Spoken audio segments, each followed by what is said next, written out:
नमस्कार दोस्तों, मैं उदय प्रताप सिंह। आप सभी लोग का स्वागत है मेरे अपने YouTube चैनल पर। और बच्चों, आज का सेशन बहुत इंपॉर्टेंट होने वाला है।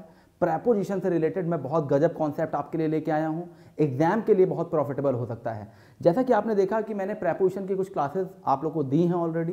फिक्स्ड प्रेपोजिशन का अप्रोच बताया, कैसे प्रेपोजिशन पढ़ना चाहिए, सारे अप्रोचेस बताए। कुछ मैं एरर्स आज लेके आया हूँ इस सेशन में। बेटा, मैं कुछ एरर्स आपके लिए लेके आया हूँ। ऑलरेडी ये एरर्स एग्जाम में आ चुकी हैं, ठीक है। लेकिन इस वीडियो को स्टार्ट करने से पहले मैं आपको बता दूं, किसी भी एग्जाम की आप प्रिपरेशन कर रहे हो, NDA, CDS, SSC, banking, CTET, UP TET, super TET, Delhi board का कोई एग्जाम हो, सेंट्रल गवर्नमेंट हो, स्टेट गवर्नमेंट हो, कोई भी एग्जाम हो, कहा जाता है कि अगर प्रेपोजिशन पर आपकी पकड़ है तो 25 से 30% एग्जाम आपकी मुट्ठी पे है, ठीक है। लेकिन कई बार क्या होता है कि बच्चों की अप्रोच प्रेपोजिशन को पढ़े कैसे, ये बड़ी गड़बड़ होती है। तो प्रेपोजिशन को पढ़ना कैसे चाहिए, पहले ये समझ लीजिए, फिर हम लोग एरर देखते हैं, ठीक है।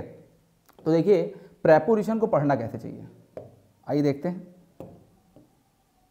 देखिए बेटा, जो प्रेपोजिशन होते हैं ना, वो दो टाइप के होते हैं। एक होता है बेसिक।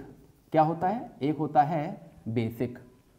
क्या होता है बेटे? एक होता है बेसिक।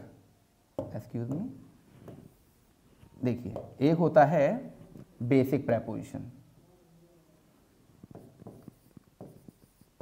बेसिक, और एक होता है फिक्स्ड। क्या होता है बेटे? फिक्स्ड, जिसे हम लोग एडवांस भी कहते हैं। क्या कहते हैं? एडवांस। याद रखिएगा। आप कहोगे सर जी बेसिक और फिक्स्ड में डिफरेंस क्या है? देखिए बेटा, बेसिक क्या होता है? बेसिक हम पढ़ते हैं 80%, ये हमारे दिमाग में रहता है 80%, लेकिन एग्जाम में बेटा ये आता है 20%, ठीक है। एग्जाम में क्या आता है? एग्जाम में आता है 20%। इस बात का विशेष रूप से ध्यान रखिएगा। हम पढ़ते हैं 80%। ये बताइए, आप लोग अपने मन में सोच के बताइएगा। मार्केट से आप जब भी कोई बुक खरीदते हो तो प्रेपोजिशन ऐसे पढ़ना स्टार्ट करते हो कि I am living in India.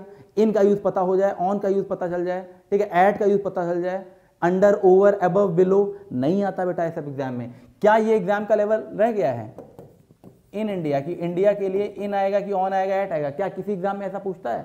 बेटा, इस पूरे वर्ल्ड का सबसे इजी एग्जाम भी हो ना, उसमें भी ये नहीं पूछेगा आपसे, ठीक है, याद रखिएगा। क्या ये पूछेगा कि इन जनवरी होगा कि इन मार्च होगा? नहीं आता बेटा। The pen is on the table, क्या ये पूछता है एग्जाम में? बेटा आप ही बताइए, ठीक है। तो पहले आप अप्रोच समझिए, एग्जाम में पूछता क्या है।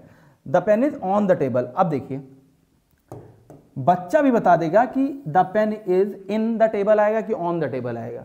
अब देखिए, ऑन का सही यूज अगर आपको पढ़ना हो, कैसे पूछेगा एग्जाम में? ऑन का अगर सही यूज पढ़ना हो तो इस तरह से आएगा। अगर मैंने कहा करण रेस्ट डैश अनिल हेल्प, करण रेस्ट डैश अनिल हेल्प, तो ये स्टैंडर्ड एग्जाम का। अब आपको सर ये रेस्ट क्या होता है, आपको इसी का मतलब नहीं पता होगा, ठीक है। तो देखिए, एक वर्ड होता है डिपेंड, आज मैं पढ़ाने वाला हूं एरर में, डिपेंड होता है। एक वर्ड होता है रिलाय होता है, ठीक है। एक वर्ड होता है लीन होता है, ठीक है। एक वर्ड बेटा बैंक होता है। ऐसे बहुत सारे वर्ड्स हैं। अब आपको ये पता होना चाहिए, स्टैंडर्ड ये है पढ़ने का कि इनके साथ कौन सा वर्ड आएगा, ऑन आएगा। तो बताइए, यहां पर ऑन आएगा, ये जानना इंपॉर्टेंट है कि the pen is on the table, इस तरह का प्रेपोजिशन जानना इंपॉर्टेंट है। इस तरह का जो लेवल है एग्जाम में बिल्कुल नहीं आता बेटा, लेकिन आप 80% इसी पे फोकस करते हो। ये बेटा प्रेपोजिशन का पढ़ने का तरीका नहीं है। प्रेपोजिशन का जो पढ़ने का तरीका है वो फिक्स्ड एडवांस प्रेपोजिशन आप पढ़िए। इसी से एरर बनती है, इसी से फिलर्स बनती हैं, इसी से सेंटेंस इंप्रूवमेंट बनता है, इसी से क्लोस्टेज आपका सॉल्व होता है। बहुत सारी चीजें, अगर आपका एडवांस प्रेपोजिशन पे पकड़ मजबूत है तो बेटा बहुत सारी चीजें इजीली आप सॉल्व कर सकते हो। तो यही चीजें आप लोगों को समझनी है बेटा, यही चीजें आप लोगों को समझनी है कि एग्जाम में जो 80% आता है उसे हमें पढ़ना है, ना कि 20% पे फोकस करना है। 20% पे तो सिलेक्शन होगा नहीं, और हम लोग इसी पर हमेशा फोकस करते हैं। तो आइए, मैं कुछ एरर्स लेके आया हूं। आज की एरर से आपको पता चलेगा किस तरह से क्वेश्चन एग्जाम में आए हैं, और आप सारे सॉल्व कर दोगे। जो बच्चे नए सब्सक्राइबर्स हैं उनको बता दूं, मैंने प्रेपोजिशन अपने चैनल पे पढ़ा रखा है, आप लोग जाके देख लीजिएगा। आज की जितनी भी एरर्स हैं, एक एक एरर बेटा आप सॉल्व करोगे, देखिएगा अभी, ठीक है। आइए पहली एरर देखते हैं। Vinay was angry with the treatment, Vinay was angry with the treatment during का मतलब होता है के दौरान। क्या मतलब होता है? के दौरान। आगे पढ़ाऊंगा वाइल और ड्यूरिंग का क्या मतलब होता है। विनय नाराज था, जो ट्रीटमेंट था, जो उसके साथ व्यवहार हुआ था during the party at Taj hotel, जो ताज होटल में पार्टी थी उस समय जो उसके साथ ट्रीटमेंट हुआ था, जो उसके साथ व्यवहार हुआ था, उससे विनय नाराज था। तो भाई साहब समझ लीजिए कायदे से इसमें एरर कहाँ है। देखिए, एंग्री विथ बेटा तब हम लगाते हैं, एंग्री के साथ प्रेपोजिशन विथ तब आता है जब किसी पर्सन से आप नाराज हो। किससे नाराज हो? पर्सन, ठीक है, किसी व्यक्ति से जब हम नाराज होते हैं तो हम क्या लगाते हैं? एंग्री के साथ क्या लगाते हैं? विथ, जब किसी पर्सन से नाराजगी होती है, ठीक है। बट बेटा एंग्री एट लगता है समथिंग, जब किसी बात पर हम नाराज होते हैं, ठीक है, किसी थिंग पर हम नाराज होते हैं, किसी बात या थिंग पर हम नाराज होते हैं, समथिंग, ठीक है, समथिंग, शॉर्ट ट्रिक में इसको ऐसे ही लिखते हैं समथिंग, ठीक है। तो समथिंग, डिक्शनरी वगैरह में देखोगे STH लिखा रहता है, इसका मतलब होता है कोई बात, समथिंग, किसी बात पर। तो एंग्री के साथ प्रेपोजिशन क्या आता है? एट आता है। अब एक चीज देखिए, Vinay was angry with the treatment. अब ट्रीटमेंट कोई पर्सन तो नहीं है, ट्रीटमेंट समथिंग है, ट्रीटमेंट कोई पर्सन तो नहीं है। अनिल, विनय, रीता, सुषमा, कोई ट्रीटमेंट ऐसा वर्ड तो नहीं लग रहा है।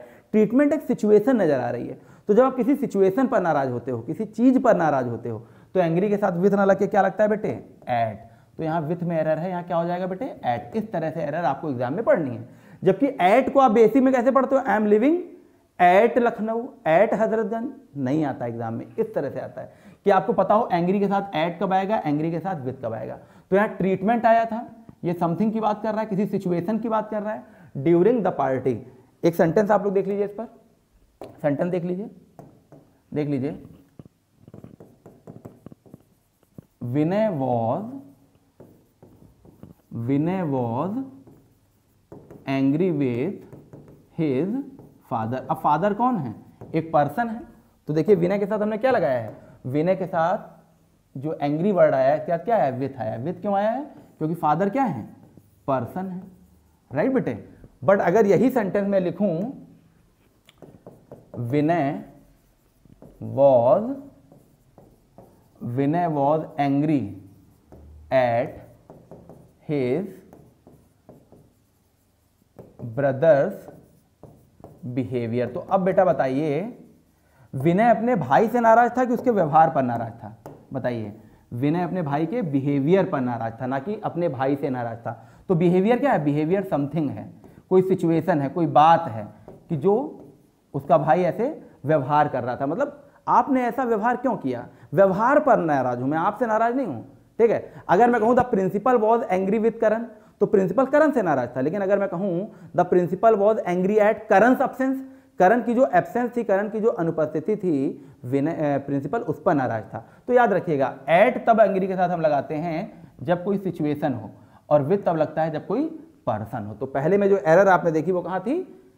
विथ की जगह क्या हो जाएगा? एट, क्योंकि ट्रीटमेंट एक सिचुएशन की बात कर रहा है। चलिए अगली एरर देखते हैं। After some year there will be dearth by water, ठीक है, ये भी मैं पढ़ा चुका हूं आप लोग को पीछे, ठीक है। तो देखिए पहले आप लोग समझ लीजिए डर्थ का मतलब क्या होता है। कुछ सालों बाद हो जाएगा, देयर विल बी क्या हो जाएगा? Dearth by water. अब देखिए वैसे तो आपको मतलब पता है बाय का मतलब के द्वारा बेसिक में, लेकिन यहां इंपॉर्टेंस बढ़ जाती है कि डर्थ के साथ क्या लगेगा। तो देखिए बेटा, इसको समझने के लिए डर्थ का मतलब पहले समझ लीजिए। डर्थ का मतलब होता है शॉर्टेज। क्या मतलब होता है? शॉर्टेज, कमी होना, कमी होना। और डर्थ के साथ क्या आता है? डर्थ ऑफ होता है। क्या होता है? प्रेपोजिशन क्या लगेगा? ऑफ। ये इंपॉर्टेंस होती है प्रेपोजिशन की। तो अब देखिए आपकी वोकैबुलरी भी तैयार हो जाएगी, ये भी पता चल जाएगा कि ऑफ किसके साथ आता है। तो देखिए एक वर्ड होता है लैक ऑफ। क्या होता है? लैक ऑफ, ठीक है। एक वर्ड होता है एब्सेंस ऑफ, ठीक है। एक वर्ड होता है शॉर्टेज ऑफ। जैसे मैं कहूं शॉर्टेज ऑफ सॉल्ट, तो इसका मतलब क्या है? नमक की कमी, नमक का अभाव। ऑफ बेटा तभी लगेगा जब वो चीज लिखी जाएगी जिस चीज का अभाव है। लेकिन आप देखिए कुछ वर्ड्स ऐसे हैं जिसके सबके साथ ऑफ आ रहा है, lack of, absence of, shortage of. ये तीन तो आपको पता थे। अब एग्जाम में क्या आता है? बहुत इंपॉर्टेंट है, वेरी इंपॉर्टेंट लिखे दे रहा हूं मैं। वर्ड होता है डिवॉइड ऑफ। क्या होता है बेटे? Devoid of. 100% ये एग्जाम में आएगा ही आएगा, डिवॉइड ऑफ। मैंने लिख दिया डिवॉइड ऑफ एविडेंसेस, मतलब साक्ष्यों की कमी, साक्ष्यों का अभाव। तो डिवाइड याद रखना हो तो डिवाइड याद रखो। क्या याद रखो? डिवाइड। किसी चीज को डिवाइड कर दोगे, बांट दोगे, तो उस चीज की कमी अभाव तो हो ही जाएगा। तो मैंने कुछ चीजों को डिवाइड कर दिया, उसका डिवाइड हो गया। डिवाइड ऑफ एविडेंसेस मतलब साक्ष्यों के अभाव की वजह से वो छूट गया। तो डिवाइड याद रखिए। इसी तरह का एक वर्ड होता है पॉसिटी ऑफ। क्या होता है? पॉसिटी ऑफ। मैंने बोला पॉसिटी ऑफ वाटर, यानी पानी की कमी। पॉसिटी ऑफ सॉल्ट भी लिख सकते हो, नमक की कमी, किसी चीज की कमी, ठीक है। तो पॉसिटी को अगर आपको याद रखना हो तो मैंने आप लोगों को बताया था अपने पहले वीडियो में कि आप पाउस को याद रखो, पाउस, किसी को पाउस कर दोगे, रोक दोगे तो उसकी कमी तो हो ही जाएगी, पॉसिटी हो जाएगी। और लास्ट में ऊपर जो एक वर्ड लिखा है डर्थ, लास्ट वाला जो वर्ड है डर्थ, देखिए किस तरह से आपकी वोकैबुलरी भी तैयार है। डर्थ के साथ भी क्या आता है? Of, dearth of water. सबका मतलब होता है किसी चीज की कमी होना, अभाव होना। देखिए किस तरह से बेटा आपकी वोकैबुलरी भी तैयार हो गई, किस तरह से आपकी वोकैबुलरी भी तैयार हो गई और इतने वर्ड आपको तैयार हो गए। लैक ऑफ कॉन्फिडेंस बोलते हैं कि नहीं, कॉन्फिडेंस की कमी होना, कॉन्फिडेंस का अभाव होना, किस तरह से आपकी वोकैबुलरी भी तैयार हो गई, एरर भी क्लियर हो गई। तो आफ्टर सम ईयर, कुछ सालों बाद पानी की क्या हो जाएगी? कमी हो जाएगी, डर्थ ऑफ वाटर। तो इस तरह से बेटा एग्जाम में चीजें आती हैं, ये इंपॉर्टेंस है प्रेपोजिशन की। वोकैबुलरी भी तैयार, एरर भी सॉल्व, ठीक है। आइए अगला देखते हैं। अगली एरर, करण अश्योर्ड मी, करण ने मुझे विश्वास दिलाया था, अश्योर किया था, ठीक है, that he should abide with my decision, he should abide with my decision in all the circumstances, ठीक है, इन ऑल द सर्कमस्टेंसेस। तो बेटा पहले अबाइड का मतलब समझो। देखो बेटे, अबाइड जो वर्ड है, अबाइड के साथ प्रेपोजिशन आता है बाय। इसका मतलब होता है फॉलो करना, किसी चीज को फॉलो करना, मानना, फॉलो करना, मानना किसी चीज को, ठीक है। अबाइड की तरह एक वर्ड होता है कॉम्प्लाई, क्या होता है? कॉम्प्लाई। दोनों का मतलब सेम है लेकिन कॉम्प्लाई के साथ हम विथ लगाते हैं। अगर बेटा यहां पर कॉम्प्लाई लिखा होता, अगर यहां कॉम्प्लाई लिखा होता तो विथ बिल्कुल सही था, लेकिन अबाइड के साथ हम हमेशा क्या लगाते हैं? बाय, ठीक है, अबाइड बाय। करण ने मुझे विश्वास दिलाया था कि वो that he should abide by my decision in all the circumstances, कि वो जो उसको मानना चाहिए, ठीक है, बाय मेरे डिसीजन, हर परिस्थिति में वो मेरे डिसीजन उसको मानना चाहिए, ठीक है। तो याद रखिएगा अबाइड के साथ क्या हो जाएगा? बाय हो जाएगा। अबाइड के साथ बाय आता है, कॉम्प्लाई के साथ विथ आता है। और इसी तरह का एक वर्ड होता है एडहेयर टू, क्या होता है? Adhere to. इसका मतलब भी होता है अबाइड बाय, ठीक है, इसका मतलब भी क्या होता है? अबाइड बाय, मतलब मानना, फॉलो करना। इसी तरह का एक वर्ड होता है स्टिक टू। देखिए कितना अच्छी इंग्लिश होती है, स्टिक टू, देखिए, ठीक है, स्टिक टू। स्टिक के साथ टू आया, एडहेयर के साथ टू आया, कॉम्प्लाई के साथ विथ आया, अबाइड के साथ बाय आया, ठीक है, राइट। याद रखिएगा सारे एग्जाम में आए हुए हैं। हो सकता है कॉम्प्लाई वाला वर्ड देता है। एक एग्जाम्पल देख लीजिए, ठीक है, एक एग्जाम्पल देख लीजिए, एग्जाम्पल देखिए कितना अच्छा है। You should comply with the rules, मतलब तुम्हें रूल्स मानने चाहिए, उनको फॉलो करना चाहिए। तो अगर कॉम्प्लाई आया होता तो विथ आता बेटा, याद रखिएगा, ठीक है। ये कई बार आया है, कॉम्प्लाई आता तो विथ आता। ये फिलर में आ सकता है, फिल इन द ब्लैंक्स में आ सकता है, एरर में आ सकता है, ठीक है। तो याद रखिएगा कॉम्प्लाई के साथ विथ, अबाइड के साथ बाय, फॉलो करना, मानना, सबका एक ही मतलब होता है, फॉलो करना, मानना। लेकिन सबके साथ देखिए adhere to, stick to, comply with और अबाइड बाय, ठीक है। तो एरर कहां थी? पार्ट 2 में थी।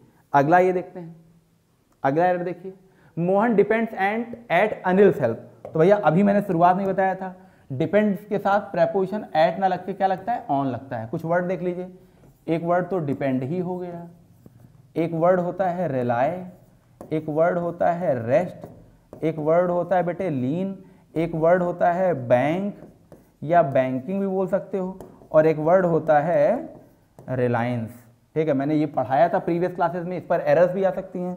तो इन सभी के साथ बेटा एक है प्रेपोजिशन लगता है ऑन। अब बताओ ऑन की कितनी इंपॉर्टेंस है इन सभी के साथ। रिलायंस कंपनी में बहुत सारे लोग जॉब करते हैं, वो रिलायंस पर रिलायंस हैं। रिलायंस का एक मतलब आसरा भी होता है, डिपेंडेंसी भी होती है, निर्भरता भी होता है। तो ट्रिक याद रखिए कि रिलायंस में काम करने वाले लोग रिलायंस कंपनी पर रिलायंस हैं, उसके भरोसे पर हैं, उसके आसरे में हैं। बैंकिंग, बैंक ऑन भी होता है। बैंक, हर बच्चे का बैंक में अकाउंट है, हर बंदे का बैंक में अकाउंट है, तो बैंक पर हम लोग क्या है? बैंकिंग है, हम लोग की निर्भरता है। तो बैंक का मतलब एक निर्भरता भी होना होता है। लीन, लीन ऑन, किसी की तरफ झुकाव होना, निर्भरता होना, आसरा होना। रेस्ट ऑन, एक रेस्ट का मतलब तो होता है आराम करना बेटा, ठीक है, लेकिन एक रेस्ट का मतलब होता है डिपेंड होना, ठीक है, डिपेंड होना। और रेस्ट के साथ भी क्या लगता है? ऑन लगता है। रिलाय के साथ भी बेटा क्या लगता है? ऑन लगता है। रिलाय का मतलब भी होता है कोई रिलायबल होगा, कोई विश्वसनीय होगा, उसी पर तो आप रिलाई करोगे, उसी पर तो निर्भरता करोगे। तो रिलाई के साथ भी बेटा क्या आता है? ऑन। और डिपेंड के साथ तो ऑन आता ही है। ये सारी चीजें हमने आप लोगों को बताई। ये काफी इंपॉर्टेंट एरर्स हैं बेटा हर एरर बेटा ये एग्जाम में आ चुकी है, ये बात आप लोग समझ लीजिए कायदे से। तो ये देखिए जितनी मैंने एरर बताई सारी बहुत इंपॉर्टेंट, सारी एग्जाम में आई हुई एरर थी, ठीक है, आई हुई एरर थी। ये फर्स्ट वाली एरर शायद मैंने आप लोग को नहीं बताई थी, ये फर्स्ट वाली एरर, ठीक है। तो आइए इसको बता देते हैं, ठीक है, आइए इसको बता देते हैं। फर्स्ट वाली एरर रह गई थी, तो देखिए फर्स्ट वाले में क्या एरर थी पता है आप लोग को। एक वर्ड होता है in spite of equal to despite, दोनों का मतलब होता है के बावजूद, के बावजूद। याद रखिएगा आप लोग, कायदे से याद रखिएगा, हमारी ये लाइन याद रखिएगा कि इंस्पाइट के साथ ऑफ हटा नहीं सकते और डेस्पाइट के साथ ऑफ लगा नहीं सकते, इस बात का ध्यान रखिएगा। डेस्पाइट के साथ कभी भी ऑफ मत लगाइएगा, ठीक है बेटे, डेस्पाइट के साथ कभी भी ऑफ मत लगाइएगा। तो एरर किस पार्ट में थी, डेस्पाइट में। तो हो जाएगा despite sleeping in the class, class में सोने के बावजूद he got first rank in India, उसे इंडिया में कौन सी रैंक मिली, फर्स्ट रैंक मिली। तो एरर फर्स्ट पार्ट में थी, याद रखिए, बहुत इंपॉर्टेंट है, बहुत ही इंपॉर्टेंट है, ठीक है। ऐसे ही बहुत सारे रूल्स होते हैं, ठीक है, बहुत सारी चीजें ऐसे ही मिलेंगी आपको। जैसे एक होता है wait for equal to await, दोनों का मतलब होता है का इंतजार करना, किसी का इंतजार करना। लेकिन कई बार बेटा इस पर एरर आई है, कई बार एरर आई है। वेट के साथ तो फॉर लगता है लेकिन अवेट के साथ कोई प्रेपोजिशन नहीं आता है। ही अवेटेड मी, है ना, और ही वेटेड फॉर मी, तो वेट के साथ फॉर आता है लेकिन अवेट के साथ कोई प्रेपोजिशन नहीं आता है। तो याद रखिएगा काफी शानदार चैप्टर है प्रेपोजिशन। ये थोड़ी सी एरर मैंने आज पढ़ाई है, ऐसी बहुत सारी एरर्स मैं आपके लिए लेके आऊंगा। प्रेपोजिशन में जितना ज्यादा हो सके फिक्स्ड प्रेपोजिशन के हिसाब से पढ़िए, फिक्स्ड प्रेपोजिशन पे एरर पढ़िए, फिलर्स पढ़िए, हाथ आजमाइए। एक दिन, 2 दिन, 1 महीने, 2 महीने हो सकता है आपको दिक्कतें हों, लेकिन एक लेवल वो आएगा कि आप इतना कॉन्फिडेंट रहोगे कि कोई दिक्कत नहीं होगी और सफलता आपके निकट होगी, ठीक है। कैसा लगा आपको वीडियो जरूर बताइए, ठीक है। आप हमारे साथ बने रहे, इसके लिए बहुत बहुत धन्यवाद। Thank you, thanks for watching this video.